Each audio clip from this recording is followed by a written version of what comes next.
Why the moon and the stars receive their light from the sun. From the Akan peoples, Ghana. Why the moon and the stars receive their light from the sun. From the Akan peoples, Ghana.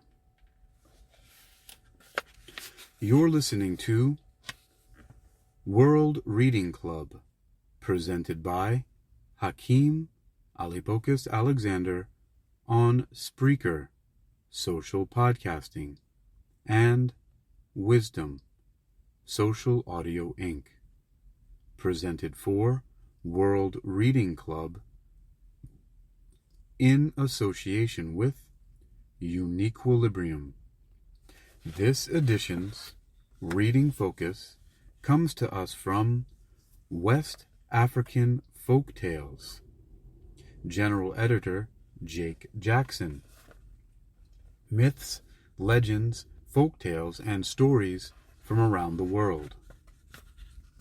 Why the moon and the stars receive their light from the sun. From the Akan peoples, Ghana.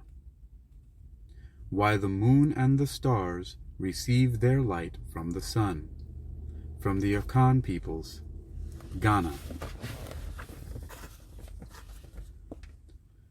Once upon a time, there was a great scarcity of food in the land. Father Anansi and his son, Kwekutsin, being very hungry, set out one morning to hunt in the forest. In a short time, Kwekutsin was fortunate enough to kill a fine deer, which he carried to his father at their resting place. Anansi was very glad to see such a supply of food, and requested his son to remain there on guard, while he went for a large basket in which to carry it home. An hour or so passed without his return, and Kwekutsin became anxious. Fearing lest his father had lost his way, he called out loudly, "Father! Father!" to guide him to the spot.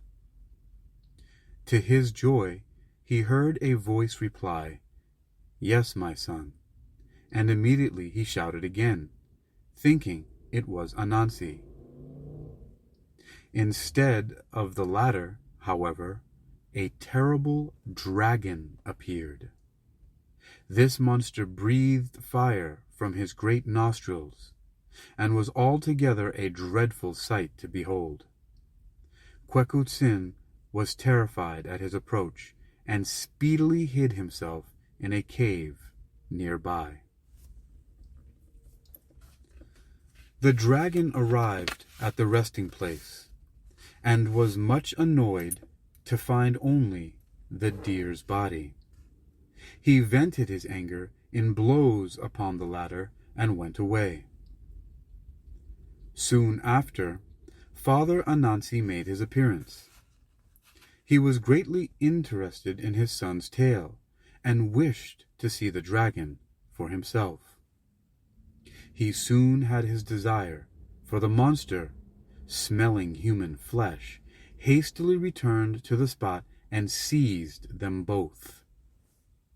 They were carried off by him to his castle, where they found many other unfortunate creatures also awaiting their fate. All were left in charge of the dragon's servant, a fine white cock, which always crowed to summon his master, if anything unusual happened in the latter's absence. The dragon then went off in search of more prey.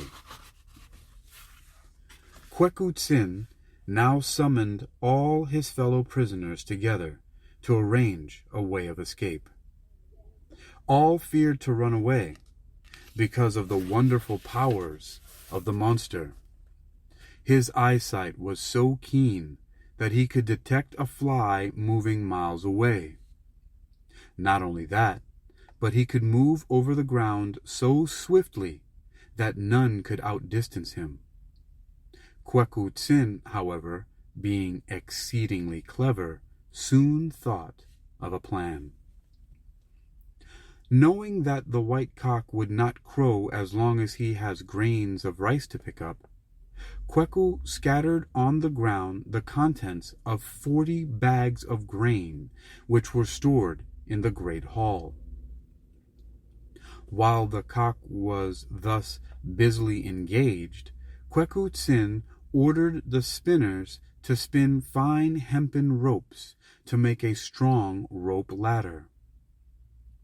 On the end of this he intended to throw up to heaven, trusting that the gods would catch it and hold it fast, while he and his fellow prisoners mounted. While the ladder was being made, the men killed and ate all the cattle they needed, reserving all the bones for Kwekutsin at his express desire.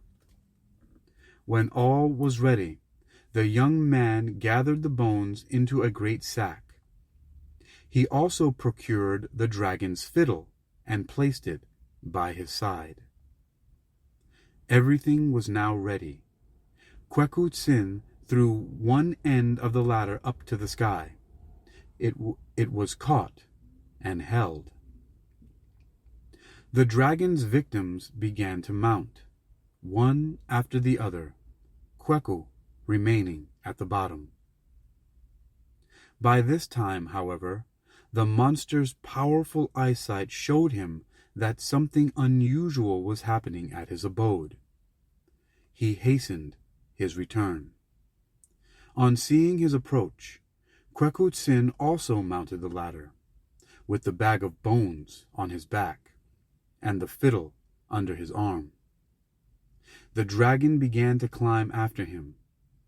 Each time the monster came too near, the young man threw him a bone, with which, being very hungry, he was obliged to descend to the ground to eat. Kwekutsin repeated this performance till all the bones were gone, by which time the people were safely up in the heavens. Then he mounted himself as quickly and rapidly as possible, stopping every now and then to play a tune on the wonderful fiddle. Each time he did this, the dragon had to return to earth, to dance, as he could not resist the magic music. When Kweku was quite close to the top, the dragon had very nearly reached him again. The brave youth bent down and cut the ladder way below his own feet. The dragon was dashed to the ground, but Kweku was pulled up into safety by the gods. The latter were so pleased with his wisdom and bravery in giving freedom to his fellow men that they made him the sun, the source of all light and heat to the world. His father, Anansi, became the moon, and his friends the stars. Thereafter, it was Kwekutsin's privilege to supply all these with light, each being dull and powerless without him. You just heard Why the Moon and Stars Receive Their Light from the Sun, from the Akan peoples, Ghana. You've been listening to World Reading Club, presented by Hakeem Ali Bocas Alexander on Spreaker, Social Podcasting, and Wisdom, Social Audio Inc., presented for World Reading Club in association with Uniquilibrium. This edition's reading focus has come to us from West African Folktales, General Editor Jake Jackson. Coming up next is How the Moon First Came into the Sky by Akan Aseri of Mfamosing of Ekoi people, Nigeria, and Cameroon. This one's a little bit more lengthy coming up next, so stay tuned for that here on Wisdom and Spreaker.